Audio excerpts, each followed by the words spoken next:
Muy buenos días. Quiero agradecer la oportunidad de hablar frente a usted, agradecer la invitación para presentarles, ¿no es cierto?, a los residentes de Colombia una serie de conferencias sobre algunos temas que me toca a mí tratar sobre neurocirugía vascular y de la base del cráneo.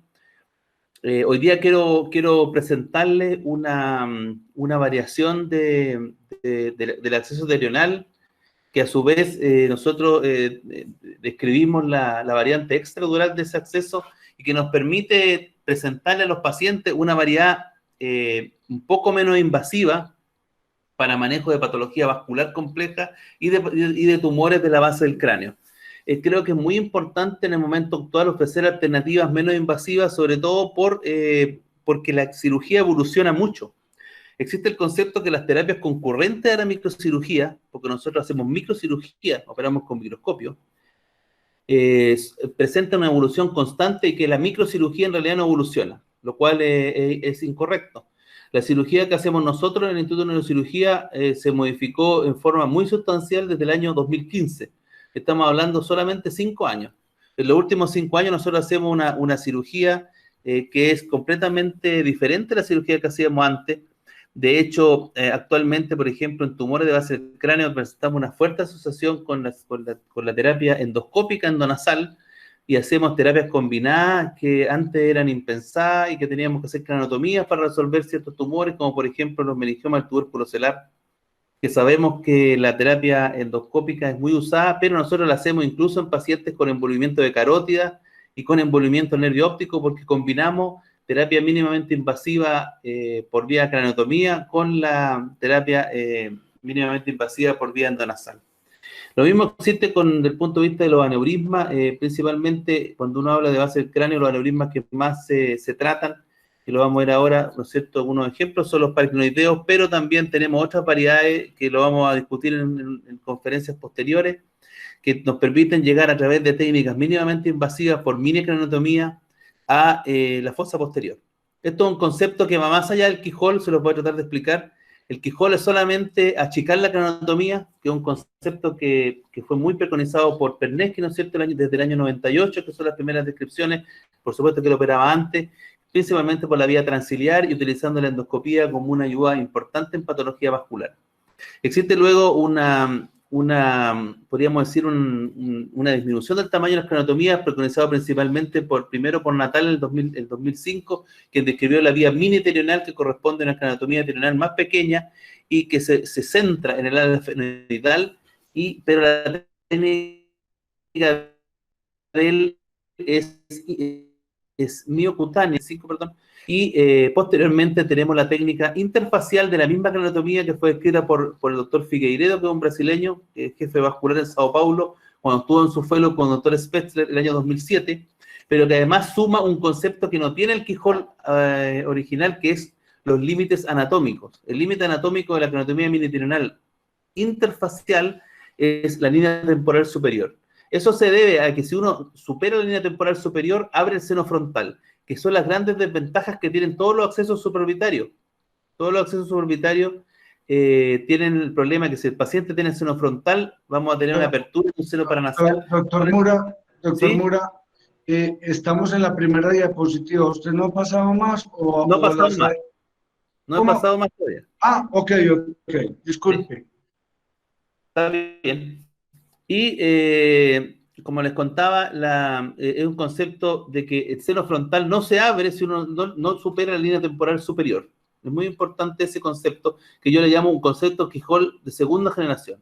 Y luego tenemos un concepto que es nuevo, que es el que lo voy a tratar de mostrar hoy, que es el concepto Key Exposure, que significa lo siguiente. Esto ya está publicado, ¿no es cierto?, en un libro de la Flank, este concepto, y además en un comment que hicimos también de un trabajo de base del cráneo este año, que en el fondo nosotros utilizamos el acceso más pequeño pero con la máxima exposición. Quiere decir que no es importante el tamaño de la craniotomía más, como existe en el concepto de Keyhole, sino que lo que es importante es lo que uno hace en la profundidad, que fue un concepto que aprendí con el doctor Evandro Oliveira cuando hizo el fellow del año 98, que le hablaba mucho de que uno podía hacer una fronto-órbito-psicopática para un aneurisma al top de la basilar, pero si el cuello estaba infraclinoideo, uno no veía nada, tenía que sacar la clinoide anterior. Entonces, ese es el concepto que les voy a tratar de mostrar. Estos son mis conflictos de interés. Estos son mis padres. Mi papá, los dos por supuesto están jubilados, ¿no es cierto? Mi mamá es enfermera matrona y mi papá era un oficial de la policía. Mi hermano es médico, el que está al lado mío, al lado derecho. Él es oftalmólogo y yo soy el pequeñín ahí que también, como le digo yo a los residentes, yo también fui último modelo en algún momento de mi vida. Fue hace bastante años. Esto se lo muestro como una curiosidad. Nosotros tenemos una, no sé cómo se llaman en Colombia, que se llaman las micros o buses de la locomoción colectiva, que tienen unos letreros, tenían antiguamente, que unos letreros hechos por una persona que se llama Selén Vargas, y él me hizo este letrero que cuando nosotros partimos, ¿no es cierto?, en el Instituto de Neurocirugía, cuando volví a Brasil el año 99, yo se los muestro porque el año pasado se cumplieron 20 años de esa empresa, que también se cumplieron 20 años desde que iniciamos el Fellow, y yo fui nombrado profesor titular de neurocirugía, el tercero de la historia del hospital, el cuarto de la historia, perdón, del Instituto de Neurocirugía en toda su historia, son Asenjo, Poblete, Basauri y yo. El último profesor titular en Chile de la Universidad de Chile es de 1986. Y después viene mi nombramiento en el año 2019. Tengo el honor de ser el más joven de la historia y además haber subido de categoría, saltándome yo subí de categoría de profesor asistente, saltándome la profesora asociado directamente a titular. Cosa que fue un gran honor y bueno, por eso no con arrogancia, sino con humildad, en el sentido de que el trabajo duro se demora, pero finalmente rinde sus frutos. Esto es precisamente dedicado a los residentes. Uno siempre en la vida tiene que avanzar hacia adelante y no preocuparse de avanzar hacia arriba, que es una manera de cierto ansia de poder que, por lo menos a mi modo de ver, no es lo que hace crecer más a las personas. Aquí está Zenén, que yo tuve mucha suerte porque le hicieron un reportaje en un diario que se llama El Mercurio, en Chile, que es el más antiguo del país, y justamente cuando le sacan la foto de su arte costumbrista que él hace, estaba haciendo un lechero. Entonces Zenén me llama por teléfono y me pide disculpas porque salí en el diario y le dije que cómo le voy a pedir disculpas por hacerme famoso, ¿no? Yo le agradecí a él en realidad de que justo ya estaba haciendo mi lechero cuando lo entrevistaron del diario. Estos son mis dos maestros del Instituto de Neurocirugía, doctor Ruiz, que todavía trabaja, él está en su casa, sí, por factores de riesgo para el COVID, y el doctor Patricio Loaiza, que fue discípulo de Basauri y de Asenjo, él fue residente cuando estaba el doctor Asenjo, y él ya también está retirado, que él fue el que me envió donde el doctor Evandro Oliveira en 1997, esta es la carta cuando le pidió que yo fuera cuando era residente. Luego tuve la suerte de estar con Evandro desde el año 98 al 99, conocí al doctor Elder Tedeschi, que es un gran neurocirujano. En esa época él fue el que más me enseñó, el que más me compartió sus conocimientos, incluso me dejó operar a algunos pacientes de aneurismas cerebrales, cosa que me ayudó mucho en la vida después para adquirir seguridad. Y lo otro concepto importante, que yo sé que todos lo repiten, pero que es realmente fundamental, es el manejo de la neuroanatomía. La neuroanatomía nunca miente, la neuroanatomía, siempre nos dice la verdad. Nosotros solo somos los que no sabemos interpretarla, pero la neuroanatomía siempre está ahí, y ese es un concepto que me dejó Wen Hung Su, que es uno de los discípulos más importantes del doctor Albert Roton. Siempre la cirugía, si bien es cierto, hay neurocirujanos que son artistas, como el doctor Evandro o Pablo Rubino, por ejemplo, de Argentina, que ellos hacen cirugías que son muy anatómicas y que se ven prácticamente como se ve un cadáver en disección. Yo trato de hacer una cirugía que, si bien es cierto, no es una cirugía artística, pero sí es una cirugía neuroanatómica, y otra clave de la cirugía también es que sea limpia, tiene que ser siempre limpia. Uno no puede nunca suponer que están las cosas ahí, uno tiene que verlas, tiene que sospechar que están ahí, y segundo, tiene que verlas. En un charco de sangre donde no se ve nada, es muy difícil poder determinar cuál es la anatomía normal, ¿no es cierto?, la patológica, y qué es lo que tenemos que hacer nosotros. Tuve la suerte de ser el último fellow clínico extranjero que existió donde el doctor Evandro. La ley cambió en el año 2000 y estuve en el año 99, que no se pueden hacer fellow clínicos sin tener el título de médico en Brasil. Yo tuve la suerte de tener una licencia temporal de neurocirujano que fue válida, ¿no es cierto?, hasta el 28 de febrero del 99, cuando yo me fui. Estuve de marzo del 98 a febrero del 99, por lo tanto tuve la posibilidad de estar en quirófano y tratar pacientes, que es lo que hace la gran diferencia. Un fellow clínico no tiene nada que ver con un fellow de laboratorio o un fellow teórico. Es muy importante, nosotros que somos neurocirujanos tenemos que ver la cirugía, tenemos que mover las manos, tenemos que participar. Si bien es cierto, se habla mucho de los padres, ¿no es cierto?, en la cirugía vascular, que es lo que vamos a ver ahora y que son los clásicos. Tenemos a Yasser, ¿no es cierto?, que bueno, que fue el primero que hizo un bypass, que vendría siendo como el padre de la cirugía mundial y bien europea. Tenemos por otro lado Charles Drake, que es un gran neurocirujano canadiense que tiene más experiencia en la historia, en manejo de aneurisma de circulación posterior, que fue, si uno sigue la historia, ¿no es cierto?, Johann Nieme fue discípulo de Drake. Drake usaba, ¿no es cierto?, la vía subtemporal para el top de la basilar. Drake, por ejemplo, modificó los clips de Mayfield, que son uno de los clips más antiguos que hay, lo modificó haciendo una fenestración para que pasara P1 y poder cliparlo al top de la basilar. Es muy interesante estudiar la historia para entender por qué se desarrollan las diferentes técnicas. Y Yasser Hill, bueno, por supuesto, la vía transilviana, etcétera, pero también tenemos que decir que por su contraparte japonesa, también en forma bastante contemporánea, desarrollaron una gran neurocirugía que yo he tenido la suerte de tener mucho contacto con la neurocirugía japonesa. Eso me ha hecho cambiar mucho la forma como opero los pacientes y la forma y la filosofía como veo la neurocirugía. Muchos hablan del volumen y se obsesionan con el volumen, que hay que tener 1000, 2000, 3000, 5000, 20000 casos para poder tener buen resultado. Y en cambio en Japón ellos son de la filosofía de que uno tiene que hacer lo que haga bien.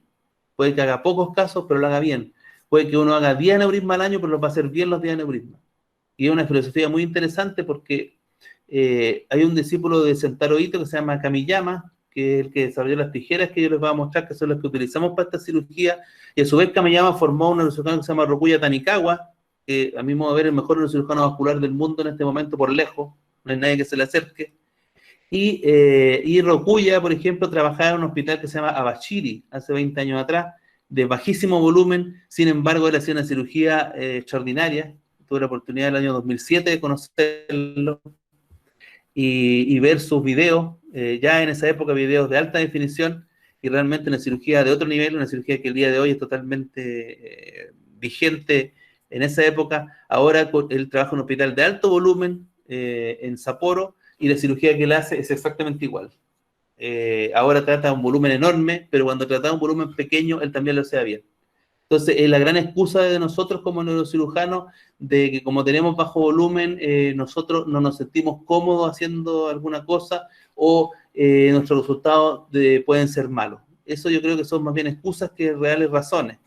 Y por eso yo le inculco siempre a los fellows que cuando ellos, aunque vayan a un hospital pequeño y vayan a hacer pocos casos, tienen que aplicar todo el conocimiento que tengan y planificar muy bien la cirugía para poder tener un buen resultado.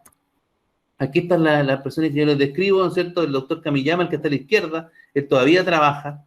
El doctor que está a la derecha, Rokuya Tanikawa, que tuve la suerte de conocerlo en el año 2007, y el año 2013 conocí al doctor Francisco González Llano. Él es un neurocirujano vascular de España, que es el neurocirujano que más opera vascular en Europa, y es un muy buen amigo, una persona muy generosa, que en realidad yo soy chileno, ¿no es cierto? No sabemos, latinoamericano, y él me abrió las puertas del mundo. Gracias a él pude salir de Europa, a Asia, a Estados Unidos, y mostrar las cosas que uno hace. Entonces, cuando uno analiza, por ejemplo, los enigmas paraquinoideos, un tema que vamos a discutir en Osana. No, ahí entiende por qué las técnicas son los diferentes lugares, por qué los americanos hablan tanto de la crinotomía subdural, que la crinotomía subdural es más segura que la extradural, por ejemplo, que eso es una falsedad, eso no es así. Nosotros en tumores tenemos aproximadamente 250 crinodectomías, entre 200 y 250, no tengo un número preciso, tenemos ninguna lesión de carótida, cero en tumores, meningioma, schwannoma, etcétera, ninguna por sacar crinoides.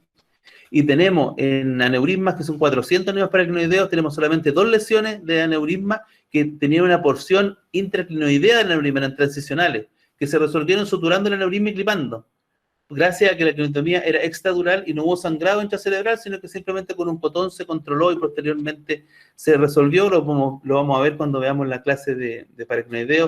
Tengo el video, por supuesto, de lo que le estoy diciendo, porque uno puede decir muchas cosas, pero la verdad después se ve solamente con imágenes. Y por lo tanto, se habla de que la crinotomía subdural es más segura. Eso no es así. ¿Por qué? Porque una cosa histórica. Los anglosajones americanos hacen la crinotomía de Drake. Drake...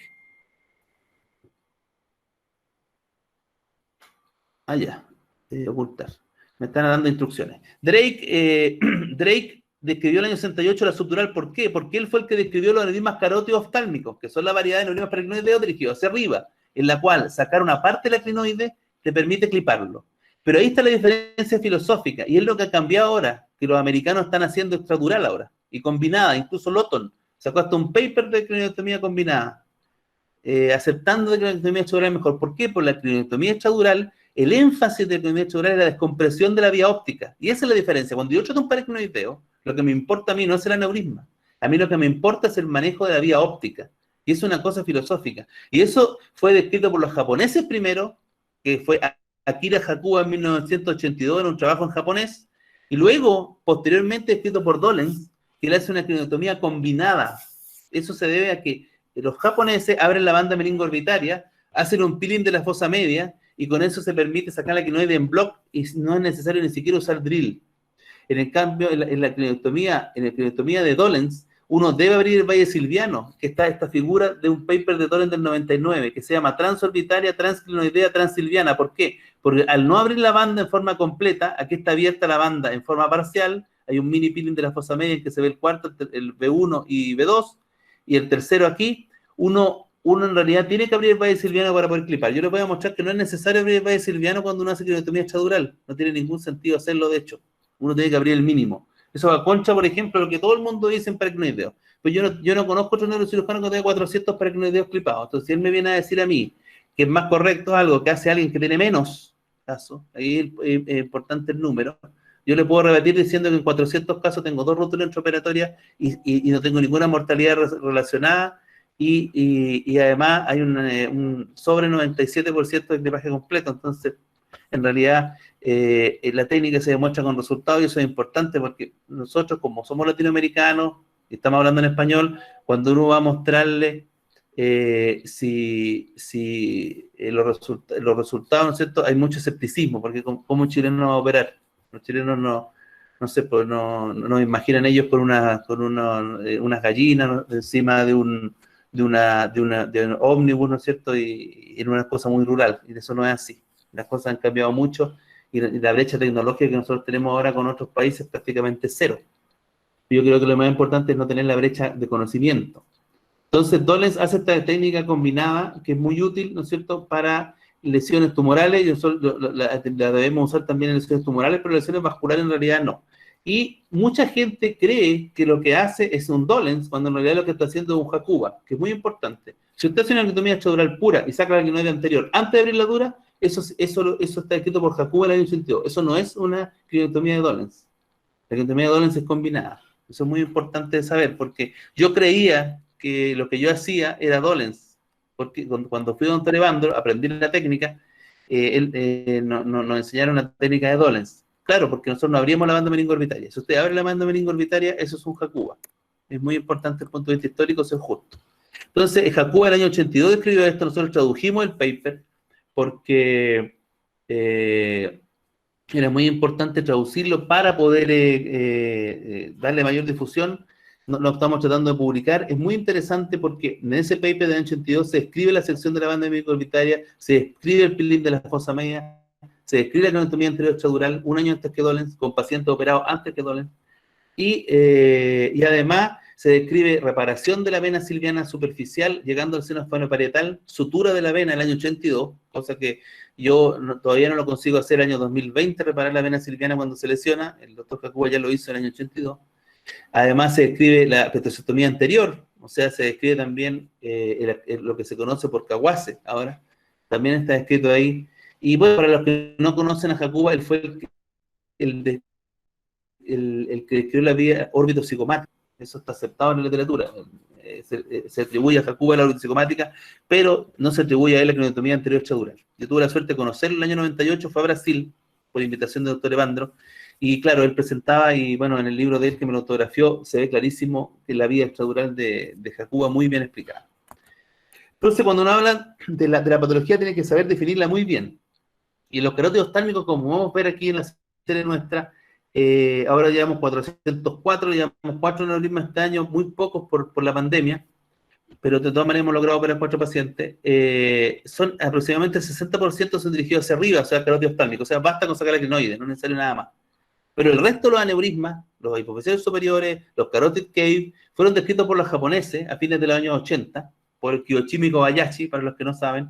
Y lo interesante de estos aneurismas es que si ustedes no suelten el anillo neural distal en forma completa, es prácticamente imposible de clipar bien. ¿Por qué? Porque uno estenosa la carótida.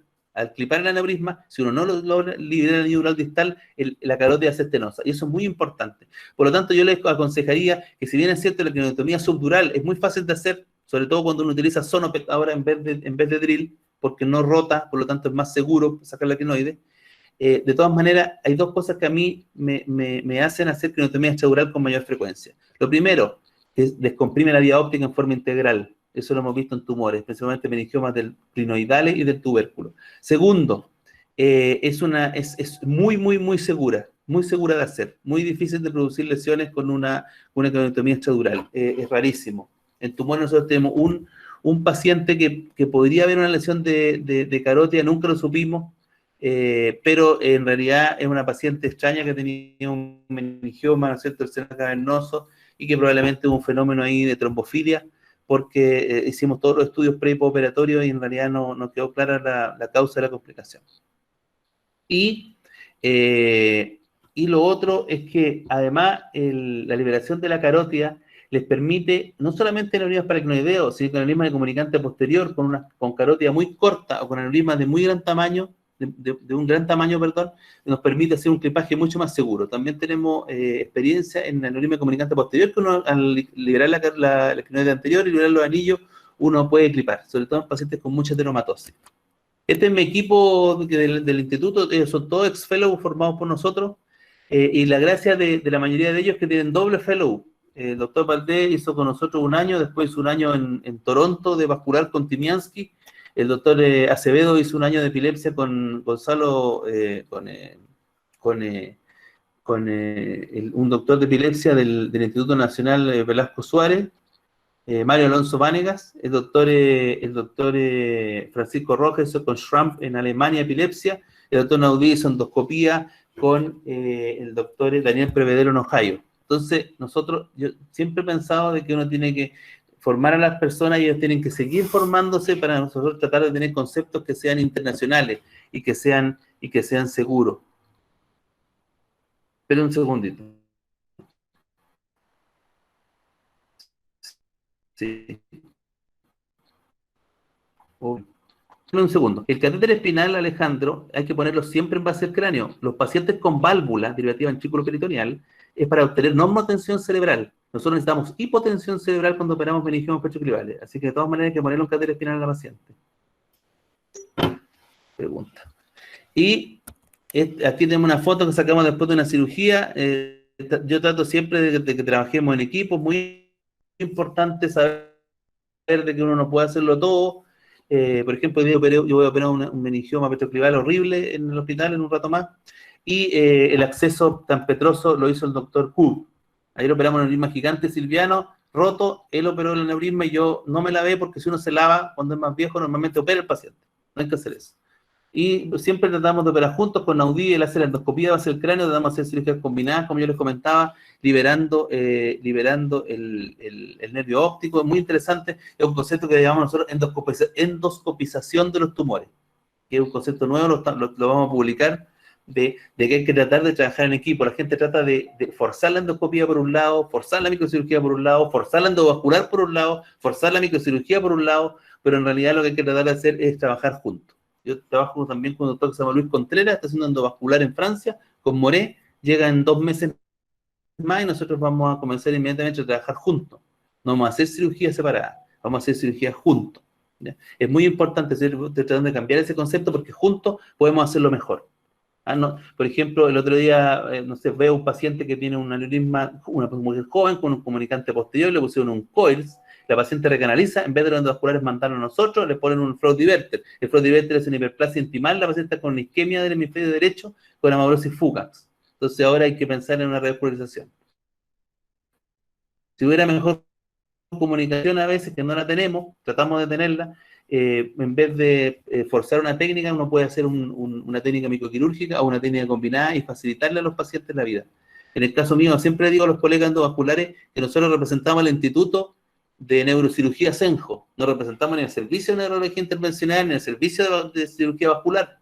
Nosotros representamos una institución. Por lo tanto, nuestros resultados son reflejos de nuestra institución y de nuestro legado que nos dejó el doctor Asenjo. Por lo tanto, nosotros no podemos tener, ¿cómo se llama esto?, ambiciones individuales, sino que más bien tenemos que tener ambiciones grupales.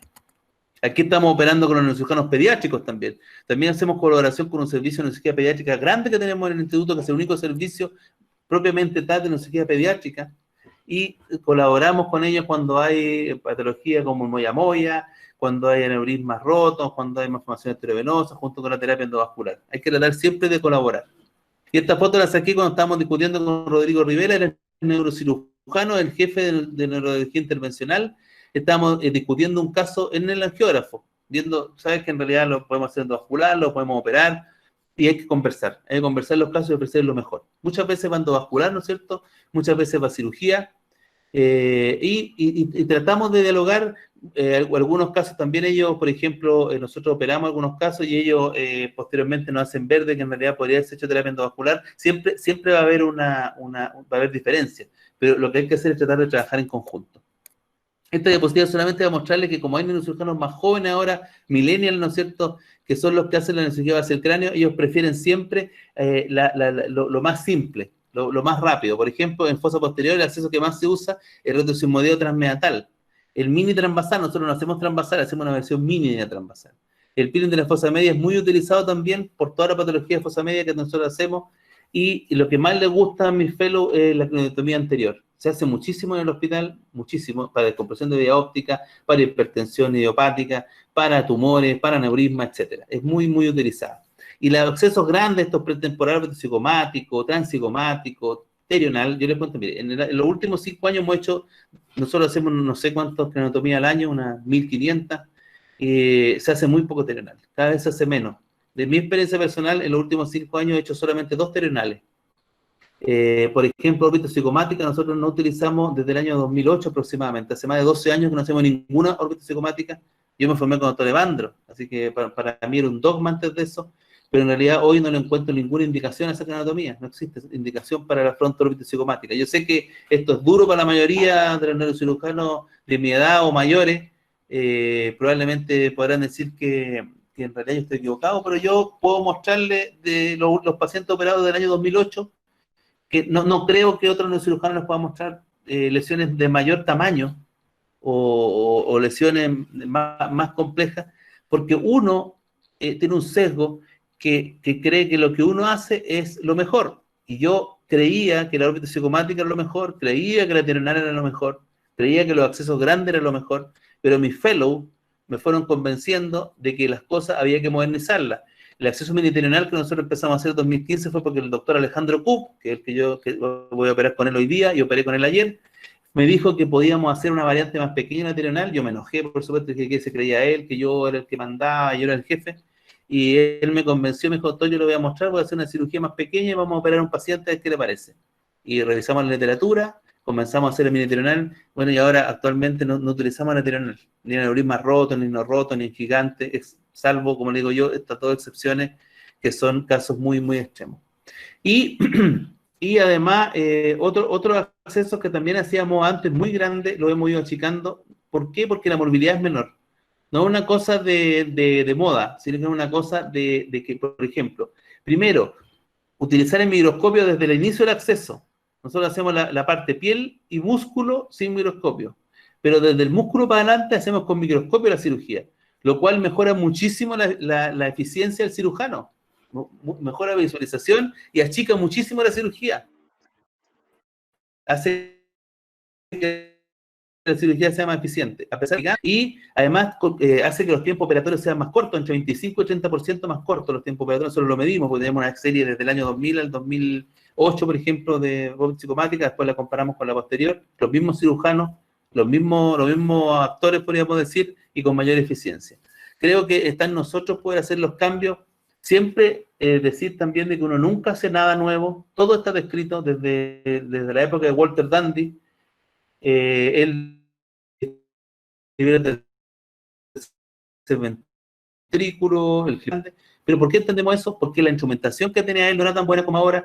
Él no tenía microscopio. Cuando metió el microscopio, ya sabes que era chico la cranotomía. Los microscopios de ahora son mucho mejores porque los que usó Yasaki para describir la teoronal eran microscopios de base fija. No eran magnéticos como ahora, que el microscopio se puede poner en cualquier posición que uno quiera. Por lo tanto, ya no es necesario sacarle el psicoma a un paciente, usted mueve el microscopio.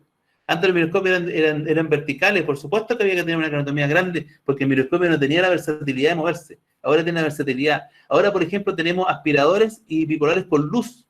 Por lo tanto, si la luz no llega porque uno tiene una pequeña sombra por el reborde orbitario, usa un bipolar con luz y tiene iluminación del campo quirúrgico. O pone el endoscopio y tiene iluminación del campo quirúrgico. Entonces, hay que utilizar la instrumentación. Es muy importante eso.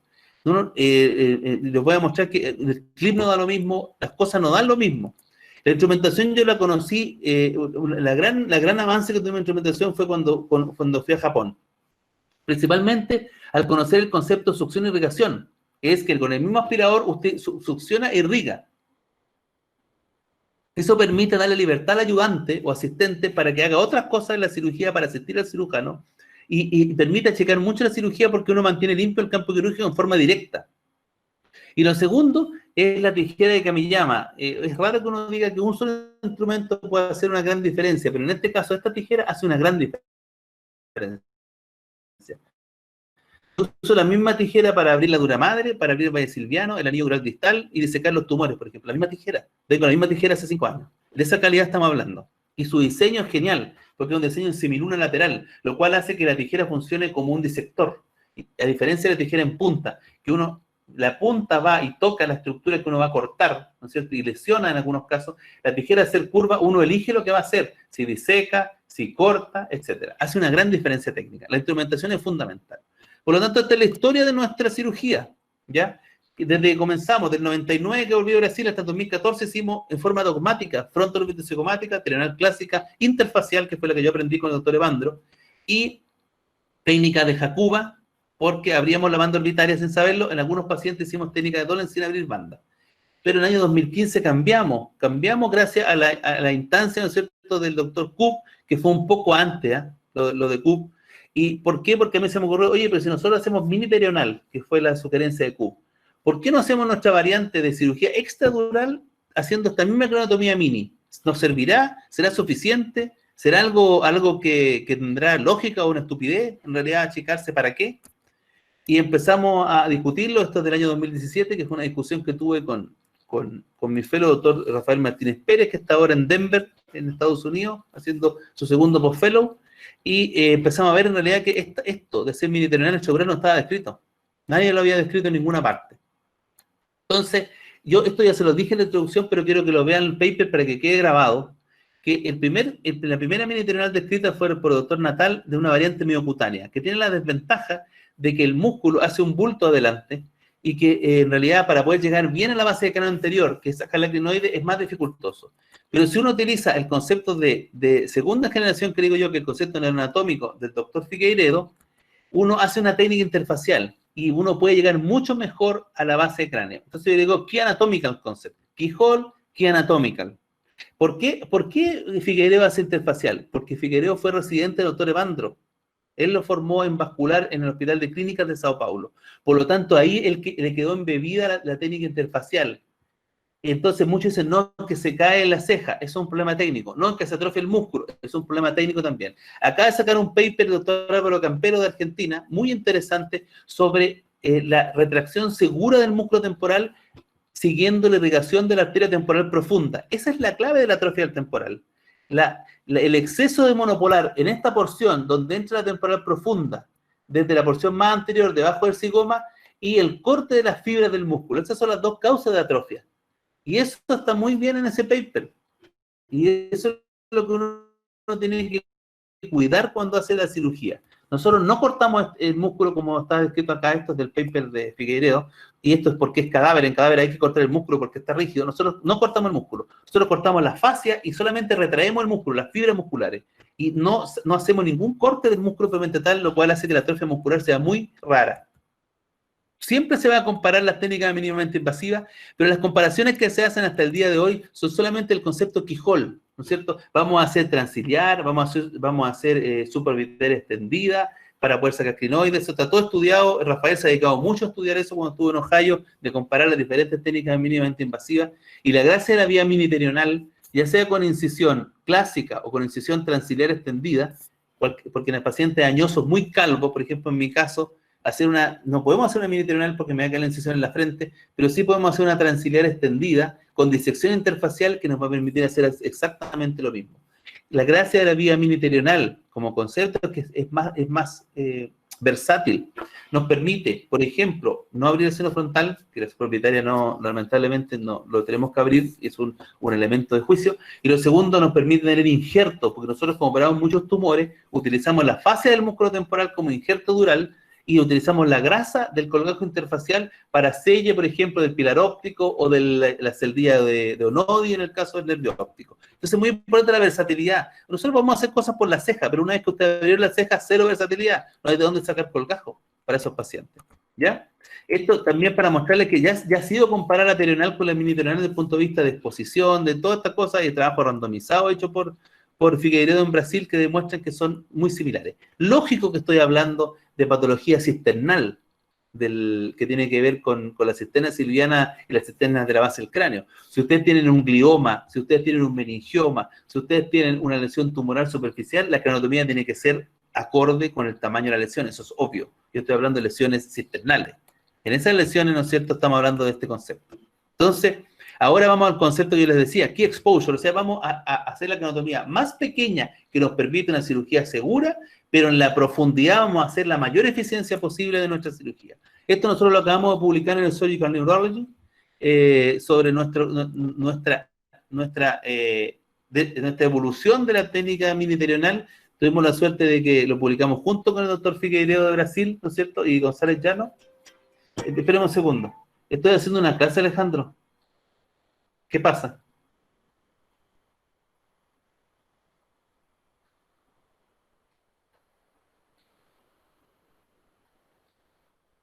Pero, chuta, ¿cómo no va a poner el electrodo en el tubo? ¿Y cómo vamos a saber qué está pasando con el...? ¿Por qué no puede poner en el tubo el electrodo? ¿Según ella? O sea, ¿le llaman a otro anestesista entonces? ¿Qué onda? Bueno, entonces, logramos publicar este paper. Disculpen, pero que me llaman del hospital por la cirugía que les comentaba. Entonces, hay una nueva familia que podemos hacer de acceso basado en la exposición, ¿no es cierto? Y por eso no se le llamamos mini, porque son más pequeños. Son más pequeños y no solamente por una cosa de nombre, sino también porque tiene menos invasión para el paciente. Por supuesto, hicimos las decisiones anatómicas correspondientes. Fíjense que esto es una cranotomía miniterional, llegamos solamente hasta la línea temporal superior, y hay una adecuada exposición del frontal, del temporal. Aquí vemos claramente el nervio óptico, el segmento crinoideo. ¿Por qué? Porque aplicamos técnica de base del cráneo. Eso es lo fundamental, que es corte de la banda meningoorbitaria y exposición de esta zona. Todo con microscopio. Si ustedes no hacen con microscopio la cirugía, evidentemente van a necesitar una mayor apertura del paciente. Siempre la instrumentación es sumamente importante. Y como siempre yo digo también, hay tres características importantes: del cirujano, del paciente y de la instrumentación. El equipo que tenemos, la formación que tenemos, los conocimientos que tenemos, cómo es el paciente, la edad del paciente, la expectativa de vida, la patología que tiene, si es un aneurisma grande, pequeño, roto, no roto, meningioma petroclival, meningioma fenopetroclival, etc. Pero la instrumentación es tan importante como las otras dos. Les pongo el ejemplo siguiente. Si queremos hacer una tercer ventrículo cisternostomía endoscópica, tenemos el mejor endoscopista del mundo, ¿él la puede hacer sin endoscopio? No puede. ¿Por qué nosotros los cirujanos tenemos que aceptar hacer cirugía si no tenemos la instrumentación adecuada? A mí me decían cuando era residente en los cirujanos mayores que el buen neurocirujano opera con cualquier cosa. Eso no es verdad. Eso es absolutamente falso. Es lo mismo con tenistas. Pongamos, cuando Bjorn Borg volvió a jugar tenis, él usaba una raqueta de madera, a diferencia de los más nuevos, ¿no es cierto?, que utilizaban raquetas de grafito, y ahora, bueno, son de fibra, etcétera. Y él no podía jugar igual, porque la instrumentación que él tenía, a pesar de ser de los más hábiles de la historia, no es lo mismo. O sea, la instrumentación es fundamental. Es fundamental saber que nosotros tenemos que tener instrumentación adecuada, buena tijera, conceptos de aspiración y irrigación, muy buen microscopio, etcétera. O sea, nosotros no podemos conformarnos con lo que tenemos para poder operar. Entonces comenzamos, ¿no es cierto?, el año entre 2015 y 2016 comenzamos el concepto de Mini Jacuba. Y eso va unido por ejemplo, en el caso de un aneurisma, a tener los clips adecuados. Existen muchas variedades de clips, todos lo sabemos, de Yasser Clip principalmente, de Sujita, que son Mizuho, y de Peter Lasik, que es otra compañía, que son clip L, y ahora salieron unos nuevos clips que pienso yo, a mi manera de ver, que son los mejores clips del mundo, que son los clips D, que acaban de salir hace un par de meses, que son clips que tienen de muy bajo perfil y que nos permiten hacer cirugías por espacio muy pequeño y con mucha seguridad. ¿Por qué? Porque no nos ocultan la visión del cirujano. También hay desarrollos de clips especiales, por ejemplo, estos clips mini fenestrados que son desarrollados por el doctor Rokuya Tanikawa para los aneurismas del cabo carotidio. Esta paciente que quiso cirugía, una paciente joven, yo la operé con un clip de Sujita al lado derecho y con un clip de Esculap, ¿no es cierto? De Sujita al lado izquierdo y con un clip de Esculap al lado derecho. Y ustedes pueden ver que fue la apertura, bueno, en ella fue mucho más pequeña al lado derecho, ya aplicando el concepto ¿cómo se llama? En esta ya estábamos en un periodo de prueba, y aquí es una supravitaria, ¿no es cierto? O una supravitaria lateral extendida, que es el acceso más conocido como de Yuja, pero finalmente en 6 meses ya habíamos adquirido la vía miniterional y fíjense que la apertura parece muy similar, pero es totalmente diferente. En este caso abrimos sobre la órbita, aquí hay riesgo de abrir el seno frontal, y sin embargo aquí estamos bajo la línea y este aneurisma fue equipado por esta mini craniotomía y fíjense que no hay defecto óseo y estos hoyitos que están aquí, que son 4, son para fijar el músculo que se deseca muy poco. Logramos publicar la descompresión por Keyhole de la vía óptica y es interesante porque la publicaron el 29 de mayo del 2019 y que justamente es un aniversario de la muerte del profesor Asenjo, que murió el 29 de mayo del año 80. Para mí es una cosa... fue una cosa muy bonita de que fue una coincidencia, ¿no es cierto? Que para mí no creo que es coincidencia de justamente en esta fecha que nos habían publicado por primera vez nuestro acceso Keyhole, que corresponde a este acceso. Yo les quiero contar de que ya tenemos publicado manejo de tumores y de aneurisma a través del Keyhole, que es un trépano, es un trépano muy pequeño, pero que cumple todos los pasos que uno debe tener para un clipaje seguro de un aneurisma con control proximal, control distal, exposición del nervio óptico, que yo les digo que la gracia de esta cirugía es la exposición del nervio óptico. ¿No es cierto? Ya publicamos el concepto de la miniterional extradural, eso fue ya en julio de 2019, salió por primera vez publicado el concepto, no existía y no hay ninguna referencia previa sobre este acceso por vía extradural. Esto ya ha sido estudiado desde el punto de vista cuantitativo, que hay que demostrar si esto sirve por Rafael Martínez Pérez, que yo les comentaba, que tiene un beneficio cuantitativo con respecto a la miniterional clásica.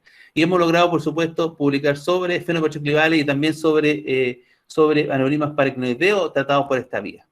Esta es una foto que me saqué, tuve la suerte de estar con los doctores, al lado izquierdo está el profesor Natal y al lado derecho el doctor Figueiredo, en el Congreso de la FLANC de 2016. Y aquí un poco la historia de dónde son las cosas, de dónde. El anterional fue escrito el 75 y el 87, el 75 el miocutáneo, el 87 el interfacial, Kakuba el 82, la craniotomía extradural pura, Dolens el 83, la craniotomía extradural combinada con subdural, la miniterional por Natal el 2005 y la interfacial por Figueiredo 2007, y nosotros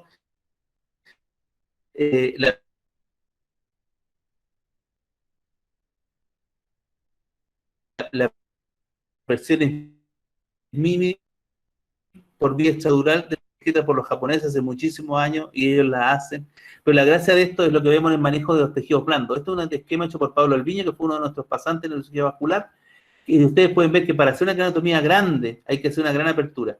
En cambio nosotros estamos hablando de preservar los tejidos. ¿Cuál es la importancia de eso mismo? Bueno, es lo mismo que en columna. Cuando hice la residencia, 4 de 5 C1 por una hernia, uso técnicas tubulares o endoscópicas, y nadie discute que eso es una cosa descabellada, porque hay un respeto tan grande por la columna y nosotros tenemos que tener respeto por la cabeza del paciente, por la cefalea postquirúrgica, por la atrofia muscular, etc. Los pacientes toleran muy bien porque la apertura es tan poca. Y en realidad ustedes saben que haciendo con esto, hay que darle el énfasis suficiente a todos los pasos de la cirugía. Les voy a mostrar algunos casos, nos quedan 15 minutos supongo, porque no creo que sea más de una hora, yo creo que estoy pasado. ¿Es una hora o es menos? ¿Alguien me puede decir? Es una hora, doctor. Es una hora, doctor. Ya. Entonces ahí podemos mostrar algunos ejemplos para que vean la aplicación de esto, porque puede haber dicho muchas cosas y en realidad están mintiendo, ¿no? Entonces este es un paciente que tiene una hemorragia senoidea Wolf Federation 1, Fischer 2, y tiene un aneurisma paracnoideo izquierdo roto que se ve ahí. Un aneurisma carótido oftálmico típico. Entonces, cuando uno opera un aneurisma carótido oftálmico, ¿qué es lo que uno no debe hacer? Movilizar el lóbulo.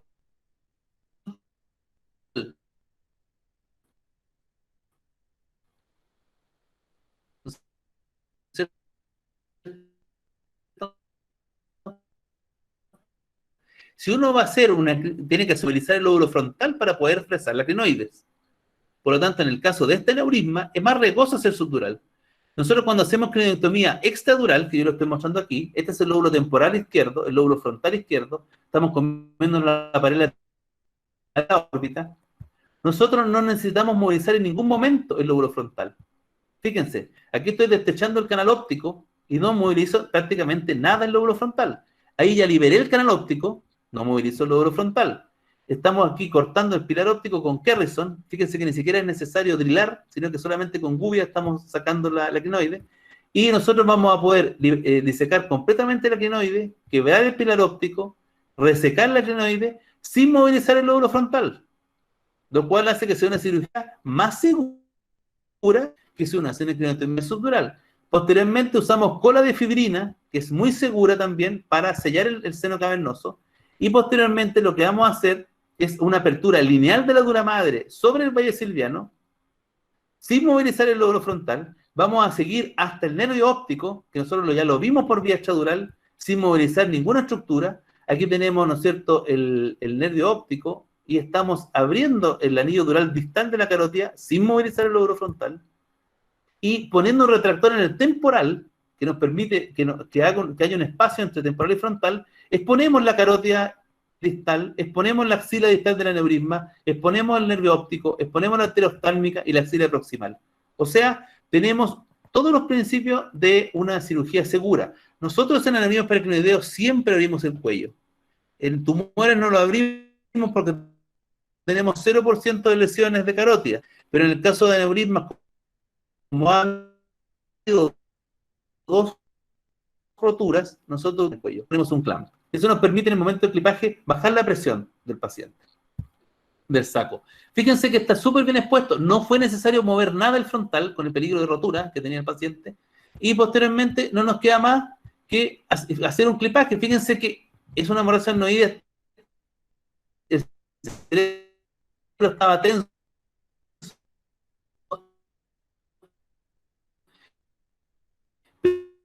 pero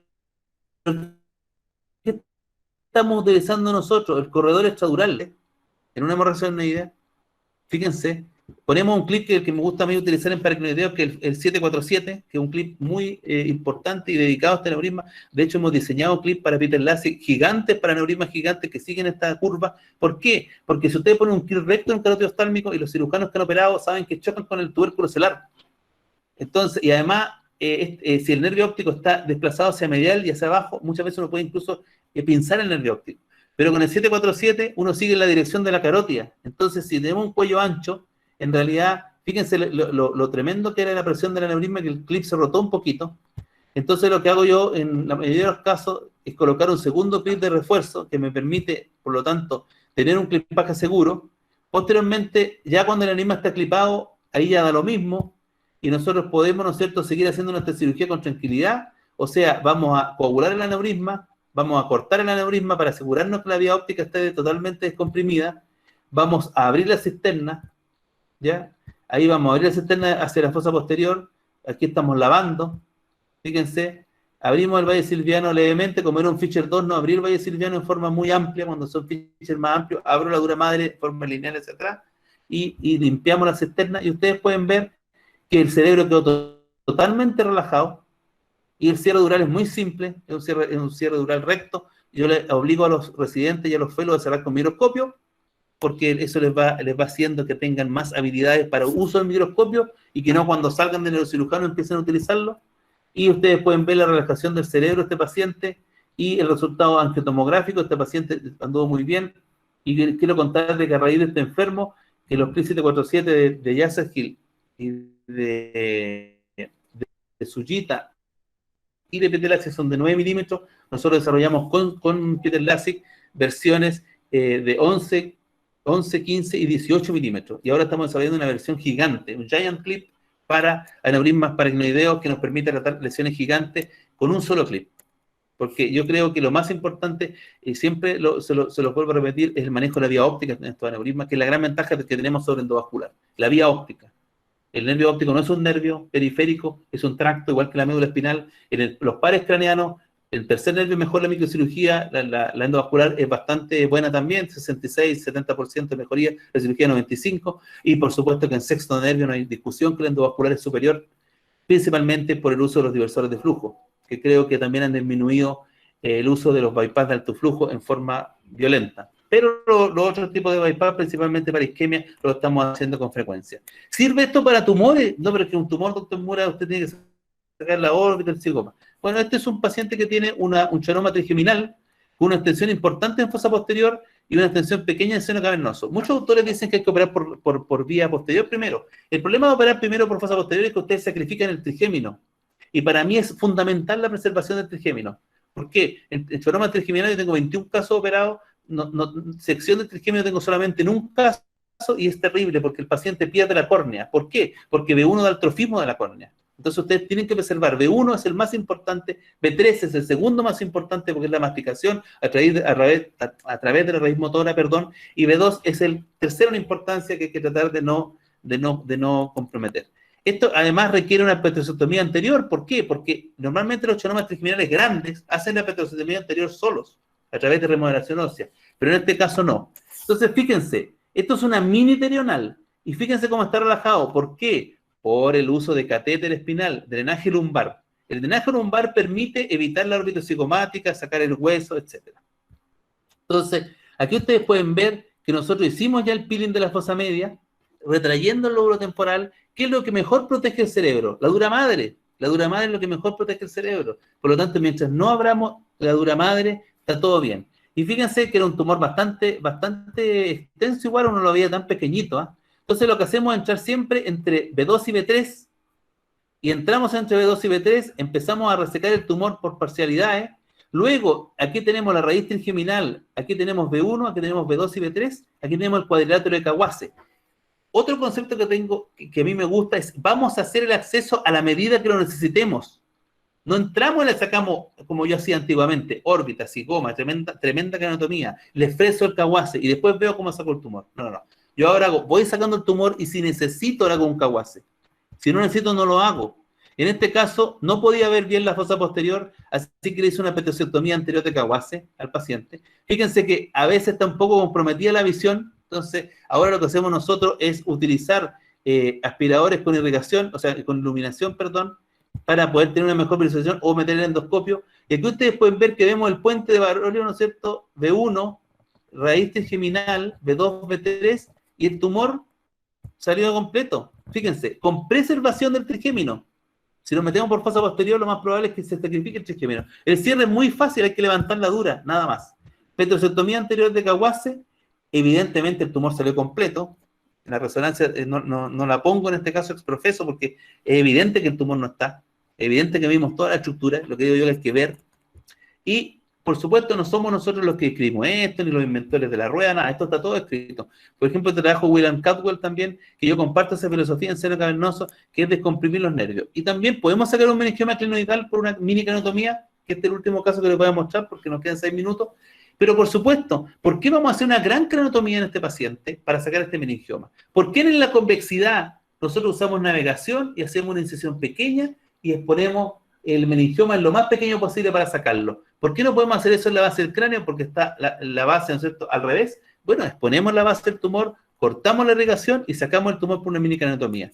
Esto es una mini, estamos con microscopio, frontal, temporal, la cirugía es la misma, aprovechamos el corredor extradural, aquí les voy a pasar rápido esto, aquí tenemos que utilizar fresaje, ¿por qué? Porque hay una hiperostosis de la crinoide, pero solamente adelgazamos la crinoide y la terminamos sacando con gubia.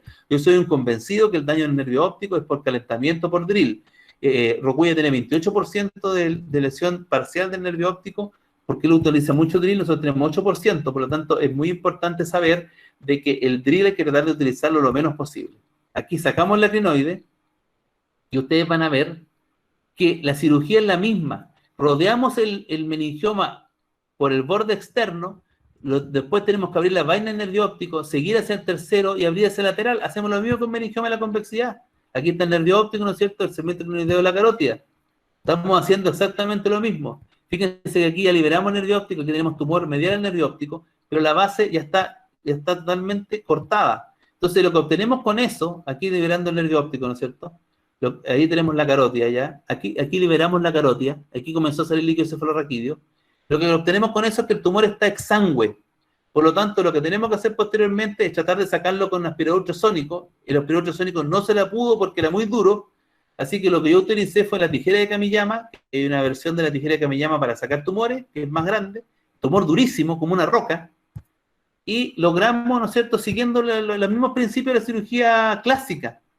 Vamos separando, ¿no es cierto? Aquí ya logramos separar la carótida, la cerebral anterior, la cerebral media. Vemos toda la estructura. ¿Para qué quiero hacer una craniotomía más grande? ¿Para qué voy a abrir la dura y exponer el cerebro? Aquí es donde yo tengo tremendas discusiones con mis amigos, que ellos exponen el cerebro. Yo no quiero ver el cerebro. Yo quiero que la dura proteja mi cerebro. Entonces aquí sacamos todo lo que pusimos los cotones. ¿Y qué tenemos? Tenemos limpio, óptico, frontal, nervio olfatorio, carótida, cerebral media, cerebral anterior. Aquí tenemos el seno cavernoso, techo del seno cavernoso, triángulo oculomotor, nervio tercer, nervio extradural. O sea, tenemos perfecto, sacamos todo el tumor y no necesitamos abrirle toda la cabeza al paciente. Hacemos lo mismo que se hace en meningioma de la convexidad. Y después el cierre, ¿cómo se hace? Con fascia temporal, sellante dural y listo. Tenemos el escáner de control, ¿no es cierto?, del enfermo y una cirugía bien tolerada. Finalmente, me quedan 3 minutos, les voy a mostrar. Creo que los tumores más complicados de operar son los meningiomas esfenopetroclivales. Yo tengo una experiencia en nuestro grupo de instituto de más de 110 ya meningiomas petroclivales.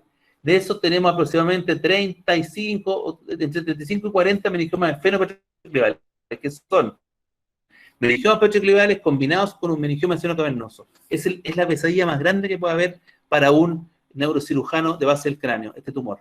¿Ya? Porque no se puede acceder por clivus para hacer la endoscopía, por fosa posterior uno tiene todos los nervios encima, mucha posibilidad de secuela y además compromiso seno-cavernoso.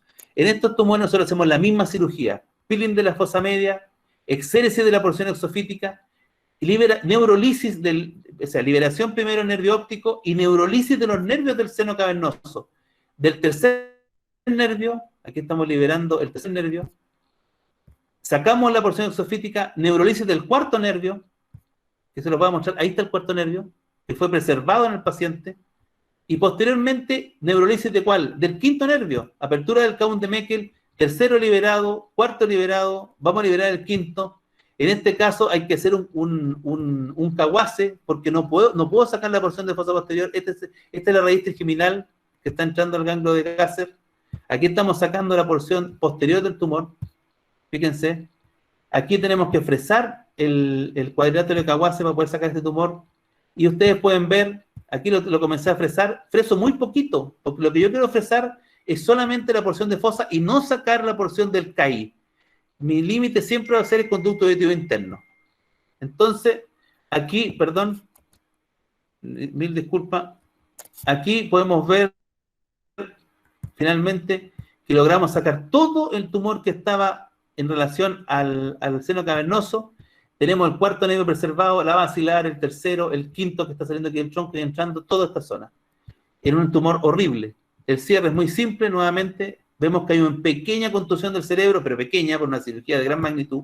Queda un remanente en fosa posterior, pero simplemente utilizando una vía retrosismoidea pura, en este caso en particular, ¿no es cierto?, nosotros podemos exponer, y ya sabemos que no entienda, podemos exponer el tumor y sacar esa porción, dándole el énfasis que se merece, el complejo cócleo-vestíbulo-facial. ¿Se fijan? Ahí está el cócleo-vestíbulo-facial, noveno, y aquí tenemos el quinto nervio. Sabemos que no hay tienda del cerebelo, así que podemos trabajar tranquilamente preservando el nervio facial en un tumor que es una pesadilla. Aquí estamos terminando de sacar el tumor y estamos coagulando el peñasco. Fíjense que aquí está el lóbulo temporal, aquí quedó el nervio facial. Estoy pasándolo un poco rápido, ¿no es cierto?, porque no tenemos tiempo. Pero fíjense la visión final: lóbulo temporal, cerebelo, peñasco, núcleo vestíbulo facial, de pares bajos. Sexto nervio no se los mostré, pero también fue preservado. Y yo no me, en nuestro país hay una ley de que uno no se puede sacar fotos con los pacientes. Yo le pido autorización a esta paciente para sacarme una foto con ella, porque realmente sacamos todo el tumor. Fíjense que hubo un engrosamiento dural solamente, nada más, y la paciente tiene una apariencia facial mínima. Aquí estamos la foto, estamos en el instituto con ella. Esta paciente me enseñó de que nosotros no hay límite. Y quiero decirles que este meningioma esfenopetrocrival se lo saqué por un acceso minidirenal, sin sacar ni órbita, sin sacar ni cigoma, y ustedes pudieron ver todas las estructuras. ¿Por qué? Por una instrumentación adecuada, por un conocimiento neuroanatómico, por el uso de drenaje lumbar. Finalmente, me voy a pasar un minuto, les pido mil disculpas. Esto podemos ir más allá incluso. No solamente podemos hacer, por ejemplo, este meningioma. ¿Por qué vamos a hacer una craniostomía perional en este meningioma? Puede salir por un trépano, que no se los puedo mostrar por razones de tiempo, lo discutimos otro día. Puede salir por un trépano, simplemente haciendo un trépano muy pequeño. ¿Y cuál es lo interesante de este caso? Que esta paciente yo la había operado de un meningioma del lado izquierdo por técnica clásica, y lo operé del lado derecho de un meningioma también por técnica Keyhole. Fíjense la diferencia. El defecto óseo de mi cirugía antes del año 2015 corresponde a la cirugía que le hago al paciente ahora, y obtengo el mismo resultado clínico. Y en craniomas trigeminales es lo mismo. No necesitamos hacer una gran craniotomía, podemos hacer una craniotomía mínima. Fíjense el flare, el T2 del paciente, no hay ningún daño del lóbulo temporal, y además preservación del trigémino. O sea, hay que seguir eso. Y el aneurisma peritoneoideo, por supuesto, se puede clipar, pero en este caso hay que tener un clip especial, principalmente los clips de Peter Lasik. Por lo tanto, es muy importante lo que yo les comentaba, de que la cirugía evoluciona, cambia todo el tiempo. Tenemos nueva instrumentación, tenemos incluso nuevos clips. Y como vamos a ver después, incluso esta misma cirugía nos permite llegar a la fosa posterior en forma segura, con una mínima invasión para el paciente. Le agradezco su atención y pido disculpas por haberme extendido más allá del tiempo que me correspondía. Muchas gracias.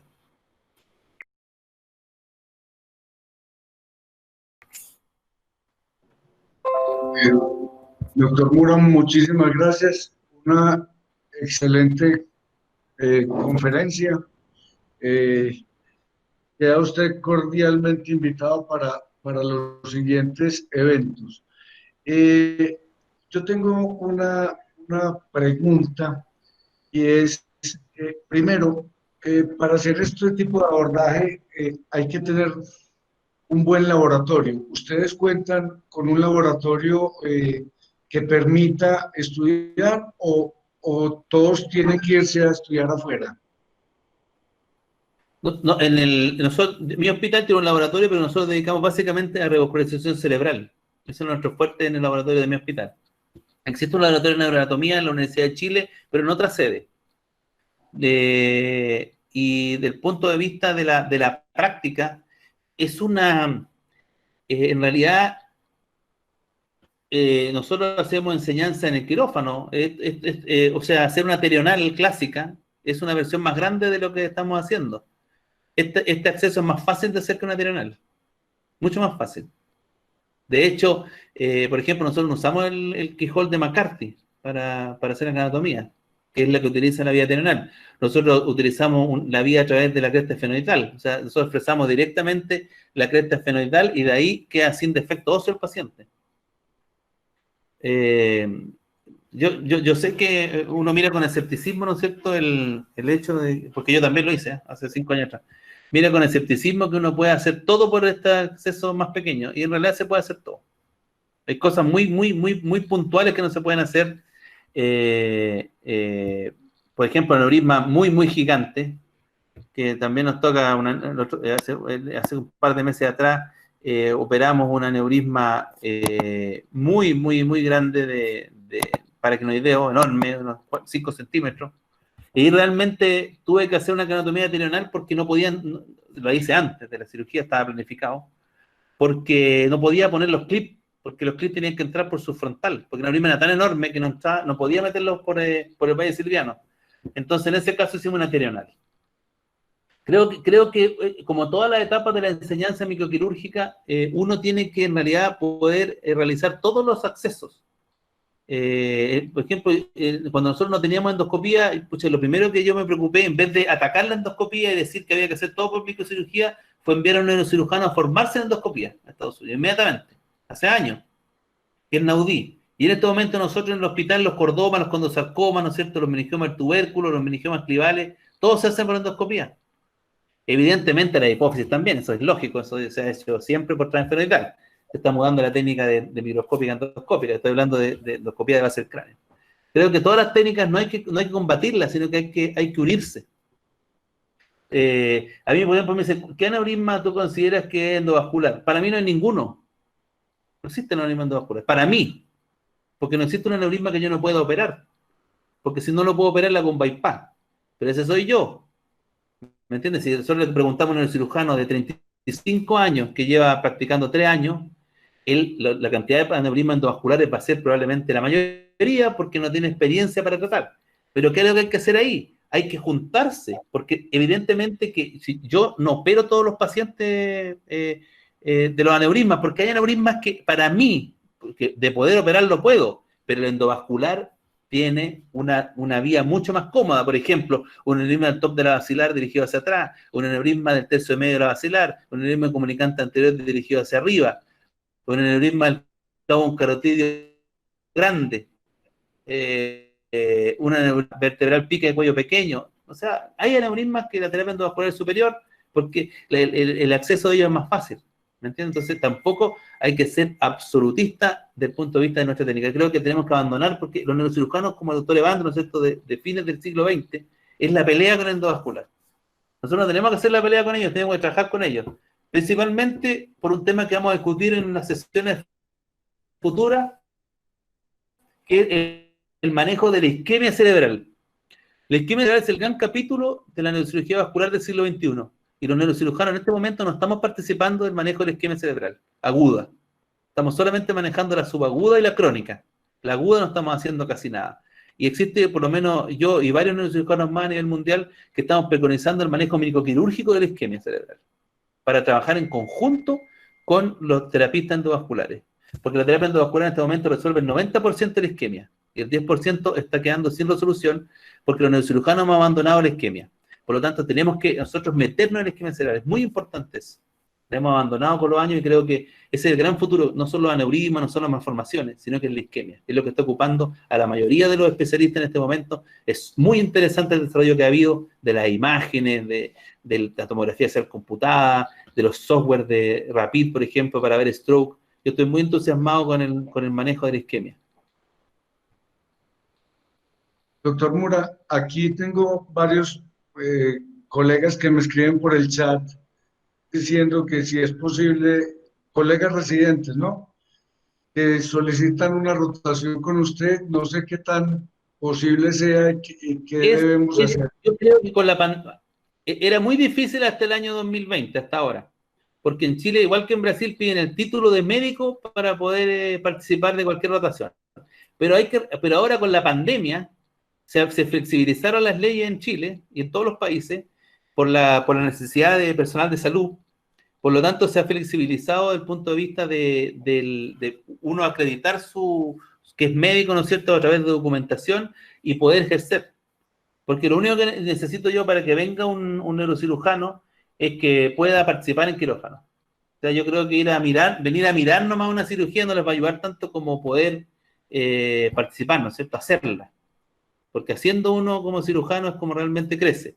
Y yo creo que es totalmente factible. Yo le mando después aquí ¿cómo se llama?, al Mauro, le mando el correo electrónico de la secretaria de la universidad y ella los va a orientar cómo hacerlo. Puede que sea un poco engorroso, tema de papeleo, pero es totalmente posible. Porque de hecho, por ejemplo, mi fellow español y mi fellow argentino que tengo, que son de los más recientes extranjeros, tuvieron que darle el título de médico en Chile. Tuvieron que venir a hacer pruebas, así de motivados estaban, pruebas y exámenes, y yo creo que eso ahora no es necesario. Así que yo creo que están más fáciles las cosas para poder hacerlo. Ok, doctor, muchas gracias. ¿Alguien tiene alguna pregunta, algún comentario para el doctor Mura? Y antes que nada le agradezco a nuestro residente Mauro Marcelo por haber hecho la gestión de contactar al doctor Mura.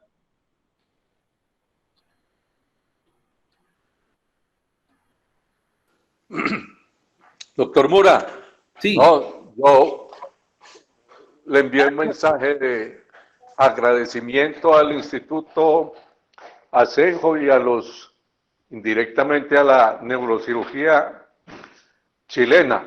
Ahora es la oportunidad de fortalecer esos lazos de amistad y continuar esa docencia que empezó el doctor Asenjo. No solamente para neurocirujanos de Medellín, otros neurocirujanos en Colombia también se nutrieron de las enseñanzas de él. Entonces, muchísimas gracias nuevamente, y ya ven, las solicitudes de tener la oportunidad de rotar allá están listas.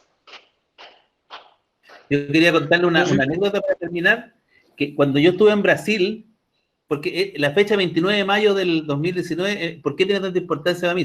Porque evidentemente es la fecha en la cual el doctor Asenjo falleció, pero cuando yo estuve en Brasil, yo escribí mi primer artículo publicado, que fue de la fundación del Journal of Neurosurgery. Para los que no lo saben, la primera revista de neurocirugía a nivel mundial es una revista que se llamaba Neurocirugía, que fue creada por el doctor Asenjo en 1940. ¿Ya? Fue la primera revista de neurocirugía en la historia de mundial. Y cuando estaba la Segunda Guerra Mundial, el doctor Asenjo le pareció que había que crear una revista. Él se formó en Alemania y se vino a Chile en el 39, antes de la Segunda Guerra.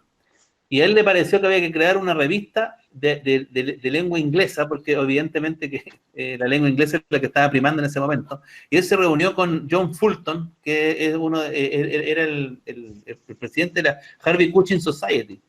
Para los que no saben, la Harvey Cushing Society es la American Association of Neurological Surgeons ahora. Y en 1944 se creó el Journal of Neurosurgery. Se creó porque a Asenjo se le ocurrió y porque él fue el de la idea y fue a hablar con Fulton. Entonces, en 1994 se creó un número de aniversario y todos los journals son blancos. El Journal of Neurosurgery es blanca la revista. Pero esa revista es café, porque el primer journal, para los que no lo saben, era de color café.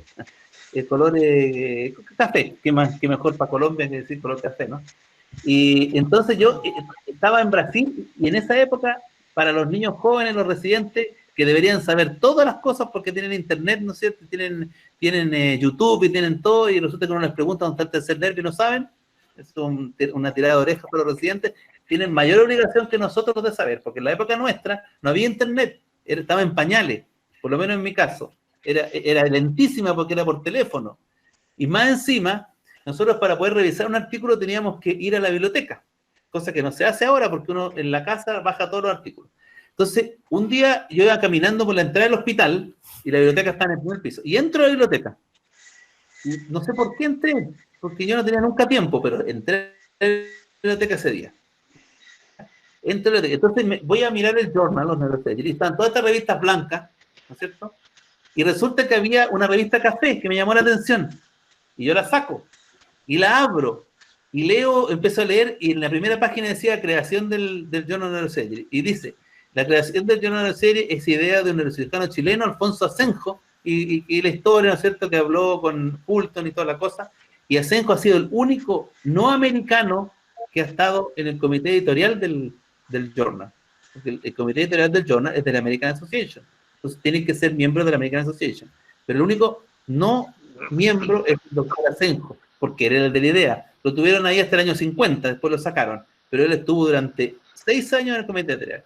Entonces leo esto y me lleno de orgullo, ¿no es cierto?, de la cosa de Asenjo, fundación del journal. Yo estaba en Brasil, residente, y cuando miro la fecha del día que yo estaba en la biblioteca era el 29 de mayo de 1998. El mismo día que Asenjo muere. El doctor Asenjo visitó a Medellín en 1957 en la 7ª reunión de un congreso latinoamericano de neurocirugía. Bueno, muchas gracias por su presentación, doctor. Muchas gracias. A mí me llena de emoción que nosotros, los latinoamericanos, nos juntemos para compartir nuestros conocimientos. No es, y yo les quiero decir a los residentes que no porque esté en inglés es mejor que lo que está en español.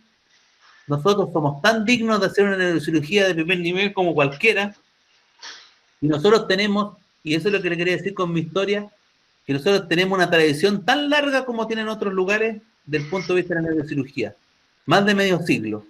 Así que yo creo que para mí es un honor hablar frente a usted, yo le agradezco profundamente la oportunidad.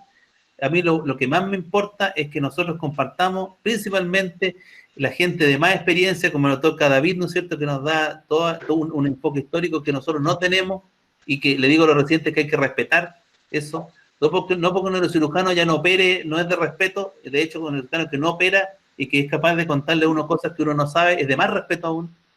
Y la gente joven tiene que saber de que la tradición y los valores son más importantes que saber clipar un aneurisma. Doctor, para ser especialista no se necesita conocer solamente la especialidad, también la historia de la especialidad. Completamente de acuerdo. Doctor, finalmente yo sí le quiero hacer una pregunta técnica, y es, a mí siempre, las veces que hago clinoidectomía, que no han sido muchas realmente, y yo ya estoy viejo, me da mucho temor quitar la clinoides al final por no hacer una lesión de la carótida. No sé cómo evitar eso, pues yo nunca he tenido una ruptura de la carótida en ese momento, pero es uno de los riesgos. ¿Me puede explicar usted cómo se evita ese riesgo? Sí. Primero, si es un tumor, es muy difícil que se rompa la carótida, porque la carótida es dura, es difícil de romper. Es una arteria dura. Si es un aneurisma, lo primero que tiene que ver usted, y se ve en la angiotomografía o en la angiografía, es si ese aneurisma es un aneurisma que tiene algo de componente en el segmento clinoideo.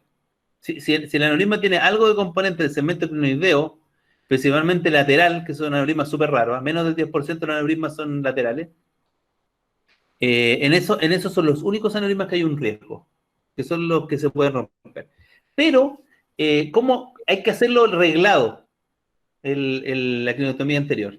Porque si usted la hace por subdural, el riesgo es que con el drill rompa la carótida o el nervio. Nosotros estamos hablando de la extradural. La extradural, yo creo que lo primero es saber hacer saber seccionar la banda meningo-orbitaria. Eso es lo principal. Entonces, cuando uno no sabe, ¿cómo lo hace? Lo primero es, el hueso uno se lo come hasta que parte la clinoide. Y tiene usted la pared lateral de la órbita, el techo de la órbita y la clinoide, ¿no es cierto? Tiene puro hueso y tiene la banda acá. Uno, para saber que no va a lesionar ninguna estructura de la fisura orbitaria superior, uno coagula la banda, que está debajo de la clinoide, y corta siguiendo la pared lateral de la órbita. Eso más o menos 2 centímetros. Con 2 centímetros es suficiente. Usted con eso, al exponer eso, a continuación se come la pared lateral de la órbita, que es muy delgada normalmente, es una laminilla.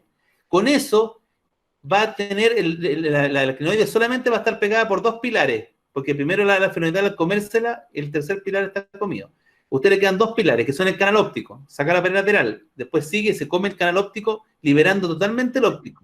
Ahí va a quedar un solo pilar, que es el pilar óptico. Y como usted se comió la pared lateral, va a poder poner un disector por la cara inferior de la carótida, o sea, de la clinoide, perdón. Y con el disector va a separar la clinoide por costado superior, costado inferior, ¿ya?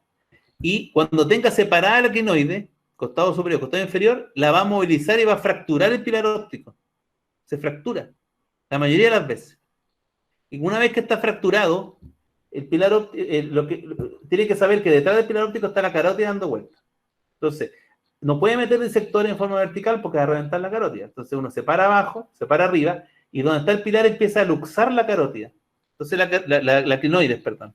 Y la clinoides va a quedar fija solamente por la punta, donde hay un ligamento que se llama petroclinoideo anterior, que a veces es bastante duro.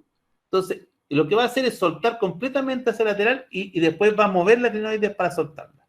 Esa es la manera más básica. Yo no lo hago así, Yo tengo, no sé, pues 500 cranioidectomías, entonces yo, no sé, pues corto el ligamento craneoideo anterior, pero es más riesgoso, pues, ¿para qué hacer una cosa que yo lo hago porque ya sé de memoria cómo hacerlo? ¿Me entiendes? Pero normalmente, a menos que el paciente sea de un tumor o un paciente muy añoso, la crinoide no está muy pegada. Basta con estas maniobras que yo le digo para que la crinoide salga, ¿ya? Pero de todas maneras, una cosa importante es que si usted va a usar drill, que es la técnica de Dollens, ¿no es cierto? En realidad, uno se come la crinoide entera con el drill. Yo le estoy dando una técnica no drill, que es una técnica que a mi modo de ver es más segura. Porque el problema cuando uno tiene pocas cranioidectomías, o hace pocas en el año, hace 3, 4, ¿no es cierto? Y usa el drill, va a estar sufriendo. Va a ser un sufrimiento de 5 horas sacando la crinoide. Entonces, con esta técnica no se sufre, porque usted la va haciendo reglada. O sea, ala esfenoidal, donde me come el ala y veo que hay un pliegue de la dura madre que no me deja seguir, es el pliegue meningorbitario. Corto ese pliegue pegado al hueso, todo lo que pueda, y desplazo eso, después paso un punto y lo tracciono, y finalmente me como la pared lateral de la órbita. ¿Con qué fin? Para poder disecar la cara inferior de la crinoide, me como el canal óptico para que quede pegado por el pilar, quiebro el pilar y diseco todas las caras de la crinoide y la tiro. Porque en la punta de la crinoide, doctor, no hay nada que se pueda romper, porque la carótida da vuelta hacia adelante. La crinoide está así. En la punta de la crinoide no hay nada. Está el espectro crinoideo anterior, que en realidad no hay nada ahí. Porque el tercer nervio está lateral. No hay cómo lesionarlo. Si usted está haciendo la maniobra de mover la crinoide y hace bradicardia al paciente, eso significa que está pegada la crinoide al tercero. Entonces, lo que significa es que le falta disecar la cara inferior. La bradicardia es un signo de tracción del tercer nervio siempre. Entonces, usted diseca la cara inferior. ¿Y cuál es el truquito también que se puede utilizar? El truco es ir rodeando la crinoide de Surgicel. La diseca por abajo y le mete Surgicel. La diseca por el medio y le mete Surgicel. La diseca por abajo y le mete Surgicel. Para que se vaya el Surgicel disecándola y después la tira. Okay. Muchas gracias. Tuvimos 85 conectados, doctor. Eso es bastantes personas. Nuevamente le agradezco. Yo también le agradezco a ustedes. En la paciencia, están aquí 1 hora y 24 minutos escuchándome, hay que tener mucha paciencia. Bueno, finalmente, ¿algún otro comentario o dejamos ya al doctor que se vaya a trabajar? Sí, vamos a operar un tumor horrible. Es Bueno. un meningioma, ¿cómo decirlo? Es una placa de meningioma de toda la base del cráneo derecha. Entonces, la semana pasada le hice un acceso transpetroso posterior, supra, infra, pre, retro, todo. Le ligamos el seno sigmoide a ese paciente y vemos cómo lo tolera. Y hoy día vamos a ir a la resección de menos 8 horas de microscopio. O sea, hace nada. Es realmente voy a mostrar, sí, mire, más o menos el calendario sería el siguiente, la repetición yo sé que es un poquito aburrida, pero es la manera como Gwen me enseñó que uno aprende. La próxima semana, por ejemplo, podemos tocar el tema de aneurismas paracrinoideos, la semana siguiente aneurismas meningiomas esfenopetroclivales, que son muy parecidos. Después podemos hablar de bypass cerebrales, después manejo de la isquemia cerebral. Es un tema que me gusta muchísimo porque es un tema que estamos todos en pañales, los neurocirujanos lo abandonamos eso. Y bueno, nosotros hacemos trombectomía, por ejemplo, microquirúrgica en ACV agudo, cuando no hay endovascular, bypass de urgencia temporosilviano. Yo tengo 150 bypass cerebrales, esa es mi experiencia. Y muchos de mis fellows en Chile ya tienen más de 10 bypass cada uno. En muchas ciudades se hacen bypass para isquemia. Entonces, es muy importante esto, lo que estamos haciendo ahora, de tratar de hacer una red, ¿no es cierto?, de gente con los residentes, con los neurocirujanos más experiencia, y poder ir compartiendo estos conocimientos que nos van a permitir cambiar un poco el pronóstico de los pacientes, que es lo que al final es lo que importa. Entonces tenemos hartos temas para discutir. Ok, doctor, la próxima nos cuenta cómo le va al paciente. Sí, te voy a contar. Ojalá que esté viva, porque yo le voy a poner todo el empeño. Bueno, muchísimas gracias Muchas nuevamente. gracias.